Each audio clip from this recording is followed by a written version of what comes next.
आज आपण एकदम खुसखुशीत आणि 8 दिवस टिकणारी तिळाची पोळी कशी बनवायची ती पाहणार आहोत. ही पोळी एकदम खुसखुशीत झाली पाहिजे आणि खाताना हिचे तुकडे पडले पाहिजे, तेव्हाच ही पोळी चवदार आणि टेस्टी लागते.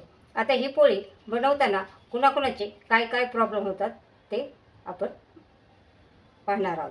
तर ही पोळी बनवताना असं कोणाकोणाचं सारण एकसारखं पसरत नाही आहे आणि पोळी अशी चिवट होते. तर आणि त्याच्यामुळं आज आपण ही पोळी खुसखुशीत आणि 8 दिवस टिकणारे, खायला पण तेवढे टेस्टी लागणारे आणि प्रवासात तुम्ही ही पोळी घेऊन जाऊ शकता. चला तर मग आज आपण बघणार आहोत तिळाची पोळी. चला बनवायला सुरुवात करूया. नमस्कार, मी आशाच किचनमध्ये आपल्या सर्वांचं स्वागत आहे. आज आपण मकर संक्रांती स्पेशल तीळ गुळाची पोळी बनवणार आहोत. चला तर मग बनवायला सुरुवात करूया तीळ गुळाची पोळी. आता आपल्याला पहिलं सारण बनवून घ्यायचं आहे. तर त्यासाठी मी ह्या वाटीने 2 वाट्या तीळ घेतलेले आहे आणि 1 वाटी शेंगदाणे घेतलेले आहेत. आता आपल्याला पहिलं तीळ भाजून घ्यायचे आहेत. आता आपल्याला जाड बुडाची कढई घ्यायची आहे आणि त्याच्यामध्ये हे 2 वाटे तीळ घालून आपल्याला कमी गॅसवरती असे तीळ असे खरपूस भाजून घ्यायचे आहेत. तीळ भाजायला 5 ते 6 मिनिटं लागतात. आता तीळ भाजताना आपल्याला एकसारखं हलवत राहायचं आहे. त्याच्यामुळं सगळीकडून तीळ एकसारखे भाजल्या जातील. सगळे तीळ अगदी व्यवस्थित भाजल्यानंतर याचं सारण अगदी खमंग आणि टेस्टी लागतं. कुठेही आपल्याला गॅस मोठा करायचा नाही आहे, कमी गॅसवरतीच भाजायचा आहे. आपल्याला तीळ घेताना असे पॉलिशवाले तीळ घ्यायचे नाही आहेत, साधे तीळ घ्यायचे आहेत. ते साधे तीळ खायला खूप टेस्टी लागतात. हे पहा, आपले तीळ भाजलेले आहेत. आता आपण हे एका प्लेटमध्ये काढून घेऊया. हे पहा, पहिले कसे होते आणि आता हे फुलले पण तीळ. जसे जसे तीळ भाजतात तेव्हा ते फुलतात आणि असं चटचट थोडंसं याचा तीळ उडायला लागतात. तर मी आता गॅस बंद केलेला आहे.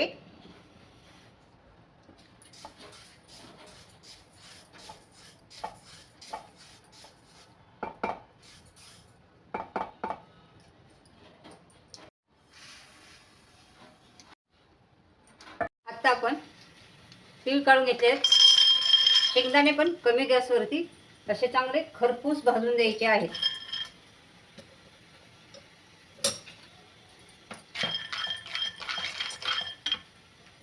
शेंगदाणे भाजायला पण असे 4-5 मिनिटं लागतात, जास्त वेळ लागत नाही. आता बघा, हलके हलके डाग पडलेले आहेत. हे पहा, शेंगदाणे पण आपले असे खरपूस भाजलेले आहेत. आपण आता ह्याला प्लेटमध्ये काढून थंड करण्यासाठी ठेवणार आहोत.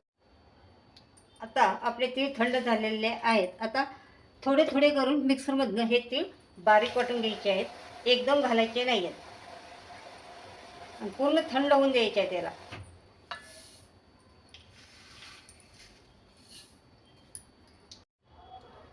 तीळ वाटताना आपल्याला मिक्सर चालू बंद करून फिरवायचं आहे आणि फक्त 2 सेकंदापर्यंतच असं फिरून द्यायचं आहे आणि बारीक वाटून घ्यायचं आहे. असं आपल्याला वाटून घ्यायचं आहे. हे बघ, अशा प्रकारे आपल्याला तिळाचं कूट करून घ्यायचं आहे. एकदम असं स्पीडवरती बी फिरवायचं नाही. जसं फिरवलं तर ते ह्याचं तेल निघेल आणि एकदम असं मोठं पण ठेवायचं नाही. मोठं ठेवलं तर आपल्या पोळ्या फाटतील. तर हे बघा, असं करून घ्यायचं आहे आपल्याला. शेंगदाणे पण मिक्सरमधनं चालू बंद करून 2-3 सेकंद फक्त फिरून घ्यायचे आहेत. आता आपल्याला हे तीळ, शेंगदाण्याचे कूट हे सगळं एकत्र करायचं आहे. हे पहा, हे सगळं असं मिक्स करून घ्यायचं आहे. आणि याच्यामध्ये आता आपल्याला गूळ मिक्स करायचा आहे. आता मी हे 2.5 वाट्या गूळ घेतलेला आहे. तुम्ही 3 वाट्या पण घेऊ शकता. या वाटीने, जी वाटी मी तीळ घेतले त्या वाटीने तीळ शेंगदाणे घेतले, त्याच वाटीने 2.5 वाट्या गूळ घेतलेला आहे. तुम्ही हे 3 वाटी पण घेऊ शकता. आता गोड तुमच्या आवडीनुसार तुम्ही घेऊ शकता. हे गूळ आपल्याला याच्यामध्ये मिक्स करायचा आहे. हा मी तुम्ही खिसून पण घेऊ शकता. मी चाकूने कट करून घेतलेला आहे. आणि त्याच्यानंतर आपल्याला पाव चमचा इलायची पावडर घालायची आहे. अर्धा चमचा सूट पावडर घालायची आहे. आणि पाव चमच्यापेक्षा कमी असं जायफळ घालायचं आहे. आणि हे सगळं मिक्स करायचं आहे. याच्यामुळं आपल्या सारणाला टेस्ट खूप छान येते. हे सगळा गूळ असा एकत्र मिक्स करून घ्यायचा आहे. आपल्याला एकजीव करायचं आहे सगळं. आता हे गूळ आता सगळीकडे एकसारखा लागला पाहिजे म्हणून हे परत आपल्याला मिक्सरमधनं 1-2 सेकंद असं फिरून घ्यायचं आहे, थोडं थोडं करून. हे पहा, अशा प्रकारे हे आपल्याला काढून घ्यायचं आहे एका प्लेटमध्ये. हे पहा, आता याचे बघा, तुम्हाला लाडू पण बनवता येते. तुम्ही हे लाडू पण बनवू शकता याचे. आता आपलं सारण तयार झालेलं आहे. आपल्याला याच्यासाठी लागणारा आटा तयार करायचा. आता आपल्याला आटा तयार करायचा आहे. आणि मी 2 वाट्या गव्हाचं पीठ घेतलेलं आहे या वाटीने, आणि अर्ध्या वाटी बेसन पीठ घेतलेलं आहे. आता याच्यामध्ये आपल्याला चवीनुसार मीठ घालायचं आहे.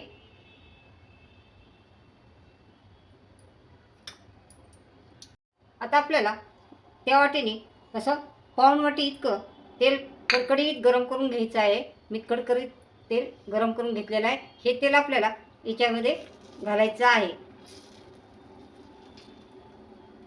जसं आपण मोहन घालतो तसं. आणि हे मिक्स करायचं आहे. थोडंसं थंड होऊन परत सगळा आट्याला हे तेल चांगलं चोळून घ्यायचं आहे.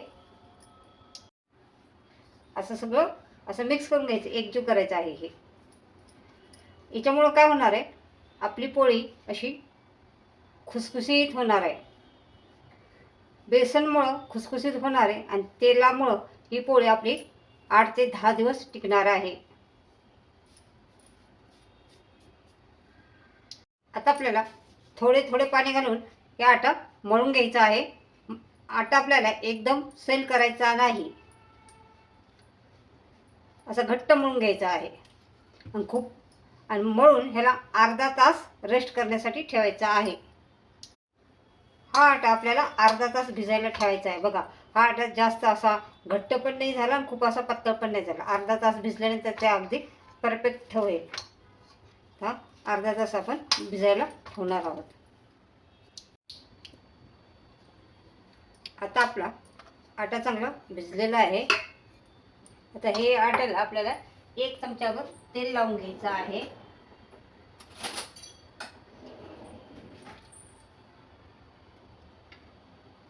आणि हे मळून घ्यायचं आहे. असं चांगलं असं चुरून चुरून मळायचं आहे, म्हणजे आपल्या पोळ्या अशा मऊ लुसलुसीत होते. हे बघा, लाटायला आपल्याला सोपं जाते. खूप छान झालेला आहे आटा आपला. चांगला मळून घ्यायचं. आता आपला आटा चांगला भिजलेला आहे, खूप असा मऊ लुसलुसीत झालेला आहे. हे बघा, असा आटा तयार करून घ्यायचा आहे आपल्याला. जास्त खूप असं घट्ट पण नाही, असं सैल पण नाही आहे.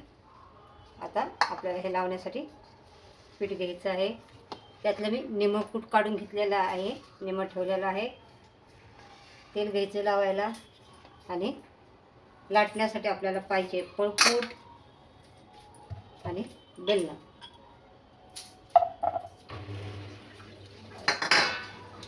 आता आपल्याला तवा गरम करायला ठेवायचा आहे. तोपर्यंत आपण इकडं पोळी तयार करणार आहोत. इथं आपल्याला असा छोटासा गोळा तोडून घ्यायचा आहे, गोल करायचा आहे. आणि गोल करून खूप असा मोठा नाही घ्यायचा, छोटाच घ्यायचा ना. असं हे करायचं आहे, असं गोल. त्यानंतर आपल्याला याची अशी वाटी बनवून घ्यायची आहे. चांगला मोठा गोल करून घ्यायचा आहे याचा असा. आपल्याला याच्यात सारण भरायचं आहे. हाताला चिटकत असेल तर थोडं तुम्ही हाताला असं पीठ लावून घ्या. अशी मोठी लाटी त्या वाटी करून घ्यायची आणि त्यात सारण भरायचं. आणि सारण भरताना असं नुसतं सुट्टं नाही भरायचं. ते भरलं की त्याला दाबायचं आहे.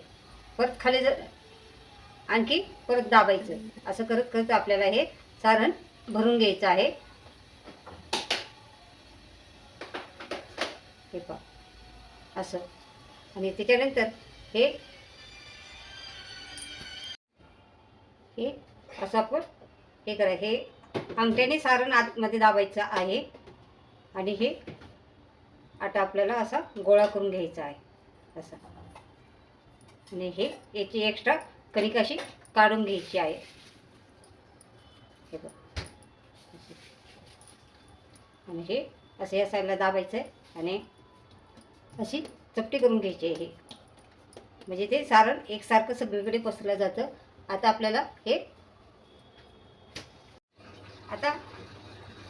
हे गोळा आपल्याला पिठामध्ये असं बुडवून घ्यायचा आहे. आणि त्याच्यानंतर असा लाटायचं आहे. असा हलक्या हाताने असं सगळीकडे असं फिरून घ्यायचं आहे. म्हणजे जे आपलं सारण आहे ना सगळीकडे असं एकसारखं पसरेल. हे बघा. जास्त भार नाही द्यायचा, नाही तर ते फुटू शकते. थोडं थोडं पीठ जर लागलं तर लावायचं आहे ह्याला.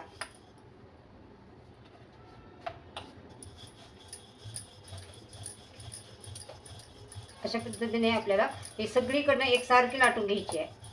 अशी जाड अजिबात ठेवायची नाही आहे. खाली लागलं तर पीठ पण टाकायचं आहे आपल्याला अधूनमधून. हे पहा.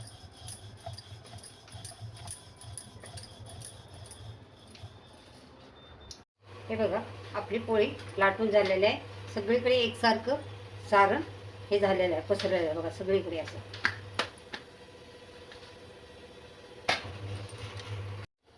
असं आपल्याला वाटी करून घ्यायची आहे. आणि याच्यामध्ये असं हाताने दाबून सारण भरायचं आहे. पहिलं भरायचं आहे, दाबायचं आहे, परत भरायचं आहे, परत दाबायचं आहे. हे बघा असं.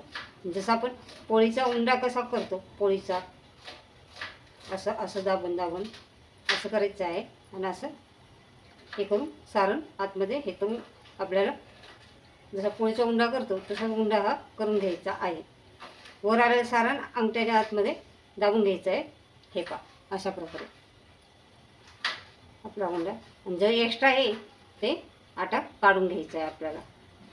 पण लगेच नाही ओढून घ्यायचा, तिथल्या तिथं असं वरती येऊन द्यायचं आहे. असं काढून परत हे असं बरं असं याचं तोंड बंद करायचं आहे. असं चपट्या करायचं आहे. असं चांगलं असं चपट्या करून घ्यायचं आहे. म्हणजे सारण सगळीकडे एकसारखं पसरतं. आता आपल्याला हा पिठामध्ये बुडवून घ्यायचा आहे. हे पहा. आणि पहिलं हलक्या हाताने असा सगळीकडे असा पसरून घ्यायचा आहे. म्हणजे सगळीकडे सारण एकसारखं पसरतं. हे पहा.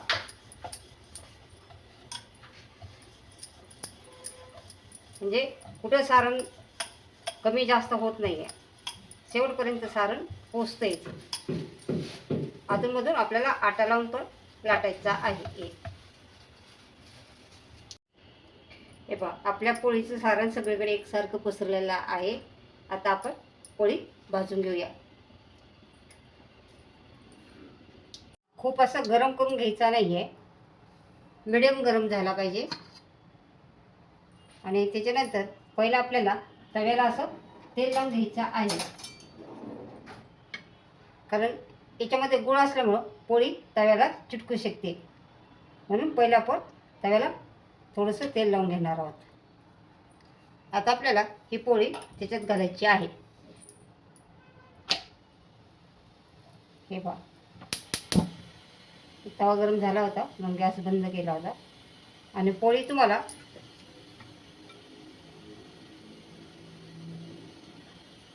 कमी गॅसवरतीच भाजायची आहे. कारण याच्यामुळे गुळ असल्यामुळं पोळी लगेच करपेल. तर त्यामुळं कमी गॅसवरतीच भाजायची आहे.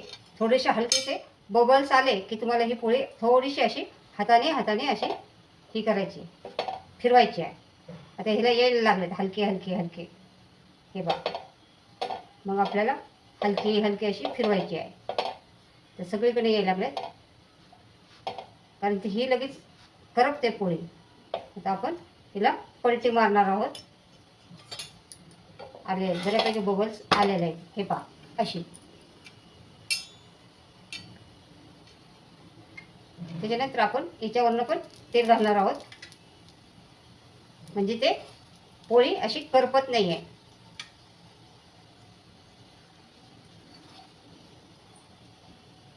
दोन्ही बाजूने असं खरपूस भाजून घेणार आहोत आपण.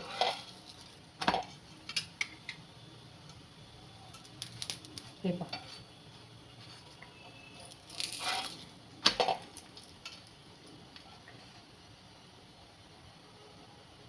हे बघा पोळी आपली चांगली खरपूस भाजलेली आहे. आता आपण ही एका मोठ्या पसरट भांड्यामध्ये काढून घेणार आहोत. खाली मी टिश्यू पेपर टाकलेला आहे.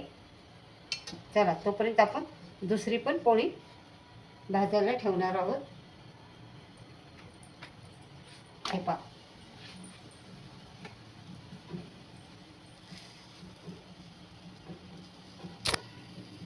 हे बघा आपली दुसरी पोळी पण किती छान भाजलेली आहे, मस्त झालेली आहे पोळी, अगदी परफेक्ट. प्रकारे मी साऱ्या पोळ्या करून घेत आहे. पोळी तर आपली किती टंप फुगलेली आहे, बघितले, मस्त फुगली होती, जशी काही पुरणपोळी फुगली अशी.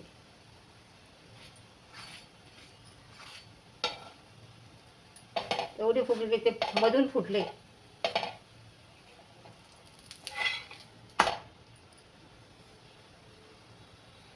हे सारण भरायला थोडंसं अवघड असतं. आता ज्यांना पोळ्या हे करतात त्यांना येते पड दिसते, पण जे आता नवीन नवीन शिकतात तर त्यांना थोडंसं हे सारण भरायला अवघड असतं. त्यासाठी मी दुसरी एक ट्रिक सांगते. हे तुम्ही आपण मोदक करतो आणि मोदकाला कसं असं गोल नैवेद्य करून असं त्याच्यावरती ठेवतो. तर हे बघा असं आपण असं मध्ये ठेवायचं आहे हे, आणि असं ह्याला थोडंसं दाबायचं आहे. थोडं कमी सारण घ्यायचं आहे, खूप असं गजगजी सारण नाही घ्यायचं. मग त्याच्यानंतर हे तुम्हाला आता हे करायचं आहे, इकडून असं हे करत जायचं आहे, असं फोल्ड करत करत जायचं आहे. हे असं असं फोल्ड करत करत शेवटपर्यंत जायचं आहे. सगळे फोल्ड असे बरोबर आले, किनारी असं बरोबर आले पाहिजे, मोदक करतो तसं. आणि हे असं हे घ्यायचं, असे ह्याचे हे सगळे फोल्ड असे असे गोल गोल गोल गोल फिरवायचे. आणि ह्याच्यातला एक्स्ट्रा आटा काढून घ्यायचा आहे. बरोबर मोदकाचा आकार येते नाही बघा. हां, हे एक्स्ट्रा असा आटा काढून घ्यायचा आहे आणि हे असं फोल्ड करायचं आहे. आणि त्याच्यानंतर असं हे चपटं करायचं आहे, दाबायचं आहे हे हाताने, असं चपटं करून घ्यायचं, म्हणजे सगळीकडे सारण याच्यामध्ये एकसारखं येतं. आणि हे हलक्या हाताने असं लाटून घ्यायचं, जशी आपण पोळी पहिली जशी लाटली तशी सेम लाटायची आहे.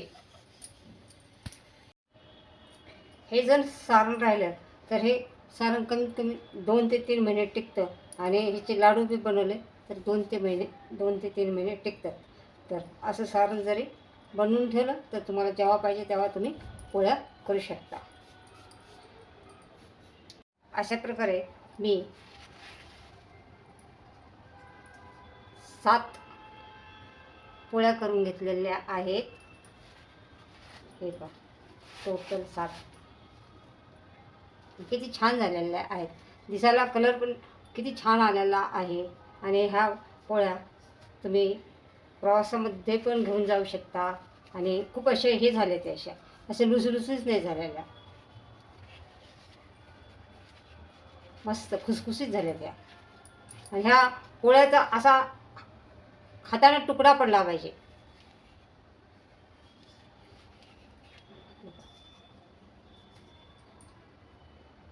चला आपण सर्व करूया.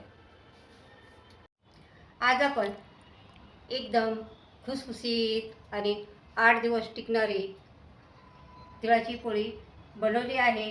ही पोळी तुम्ही प्रवासामध्ये पण घेऊन जाऊ शकता, मुलांच्या टिफिनमध्ये पण देऊ शकता. आणि ही पोळी खायला तेवढीच पौष्टिक आणि हेल्दी आहे आणि तेवढी चवदार लागते. तर अशी पोळी तुम्ही मकर संक्रांतीनिमित्ताने करून बघा आणि कोणी कोणी केली त्यांनी मला कमेंटमध्ये सांगा. आशाच किचनच्या चॅनलवरती नवीन असाल तर चॅनलला सबस्क्राईब करा, लाईक करा, शेअर करा, कमेंट करा आणि पुन्हा भेटणार आहोत आपण नवीन नवीन रेसिपी घेऊन. तोपर्यंत बाय बाय.